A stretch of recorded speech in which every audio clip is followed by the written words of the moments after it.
Tax amount कम करना है।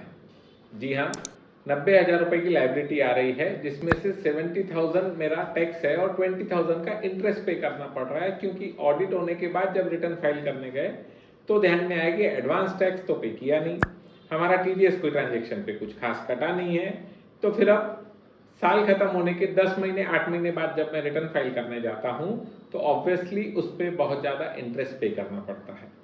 तो दोस्तों, टैक्स कम करने के लिए बहुत सिंपल सा तरीका है, जेन्युइनली टैक्स पे कीजिए, पर टाइमली अगर आप एडवांस टैक्स पे कर देते हैं या आपका कोई ट्रांजेक्शन पे टीडीएस कट रहा है तो लायबिलिटी को साल भर में असेस करते हुए मेरा इनकम टैक्स का जो साल भर में लायबिलिटी आने वाला है वो अगर 15 मार्च तक के पूरा पे हो जाता है तो फिर मेरे को इंटरेस्ट की मारनी पड़ती है, क्योंकि 25-30% अगर टोटल टैक्स अमाउंट के ऊपर मेरे को इंटरेस्ट लग जा रहा है तो फिर ये सेंसिबल कहाँ से हुआ।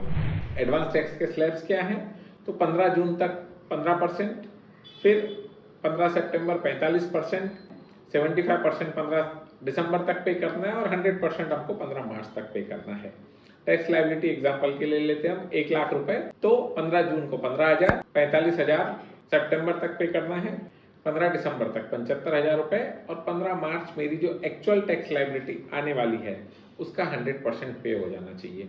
अगर नहीं करता हूं तो 3 अलग सेक्शंस में, इनकम टैक्स एक्ट 2025 में 424, 425 में मेरे को एडवांस टैक्स न पे करने की भी टैक्स इंटरेस्ट लगता है, पेनल इंटरेस्ट, और रेगुलर टैक्स लेट पे किया अगर तो फिर उसकी भी पेनल्टी लगती है।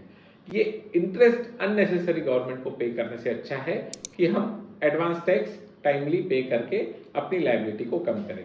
कब पे करना है एडवांस टैक्स? तो अगर आपकी टोटल टैक्स लायबिलिटी 10,000 से ज़्यादा आ रही है तो आप लायबल हैं एडवांस टैक्स पे करने के लिए। अगर आपकी लायबिलिटी उससे कम भी है तो आपको टाइमली टैक्स पे कर देना चाहिए, जिससे आपको इंटरेस्ट और पेनल इंटरेस्ट न लगे। ऐसी और स्मार्ट फाइनेंस टैक्स टिप्स के लिए जुड़े रहिए नमस्ते फिनटेक्स के साथ।